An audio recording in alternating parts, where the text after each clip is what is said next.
அன்பு சகோதர சகோதரிக்கு மங்கையர் சங்கத்தின் சார்பாக வணக்கங்க. இப்போ நான் எடுத்திருக்கிறது வந்து ஒரு ரெமிடிக்காக நீம் ஆயில் எடுத்துருக்கிறேங்க. இப்போ நான் இது வந்து 3வது நாளாக எந்த ஒரு மருந்து வந்து நம்ம செடி கொடுத்தாலும் 3 நாள் கண்டினியூஸாக கொடுக்கணும். இன்றைக்கி 3வது நாள் 2 நாள் நான் வீடியோ எடுக்கலைங்க.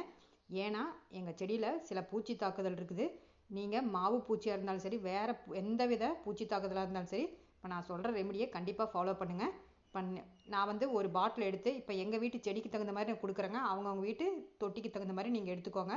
இப்போ நான் எங்கள் வீட்டு தொட்டிக்கு தகுந்த மாதிரி இந்த பாட்டிலை வந்து 3ஆக பிரிச்சுட்டேன். 2 நாள் கொடுத்துட்டேன். இப்போ 2 நாள்லேயே எல்லாமே போயிருச்சுங்க. இப்போ 3வது நாள் திரும்ப நான் ஷாம்பு எடுத்துருக்கிறேன்.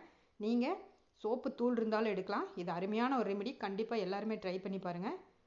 இப்போ எடுத்து நல்லா தண்ணியில் டைல்யூட் பண்ணிவிட்டு ஸ்ப்ரே பாட்டிலை விட்டு மேலே இலையிலிருந்து கீழே தண்டு வரைக்கும் அடிச்சுட்டு வாங்க. நல்ல ஒரு ரெமிடி. இது கண்டிப்பாக எல்லாருக்குமே யூஸ்ஃபுல்லாகும்னு நினைக்கிறேன். இந்த வீடியோ பிடிச்சிருந்தா பார்த்துட்டு அப்படியே லைக் பட்டனை தட்டிடுங்க.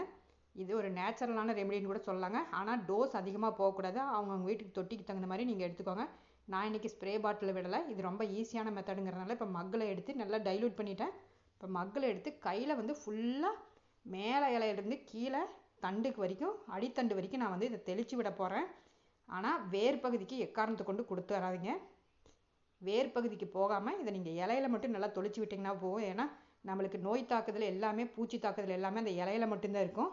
அந்த இலையில ஃபுல்லாகவே நம்மளுக்கு எல்லாம் கிளியர் ஆயிருங்க. நாங்கள் லாஸ்ட்டாக அதையும் காமிக்கிறேன் பாருங்கள். நல்லா தெளித்து விட்டேன். கண்டிப்பாக இதை நீங்கள் ஃபாலோ பண்ணுங்கள். உங்கள் வீட்டில் இந்த வெயில் காலத்துக்கு எல்லார் வீட்லேயுமே இந்த மாதிரி பூச்சி தொல்லை வரும். இப்போ எங்களுக்கு இருந்தது, ஆனால் பாருங்கள் நல்லா கிளியர் ஆயிடுச்சு. செந்தளிர்கள் இப்போ வர ஆரம்பிச்சிருச்சுங்க. கண்டிப்பாக இது ஒரு யூஸ்ஃபுல்லான டிப்ஸாக இருக்குன்னு நினைக்கிறேன். இந்த வீடியோக்கு மறக்காமல் ஒரு லைக் பட்டனை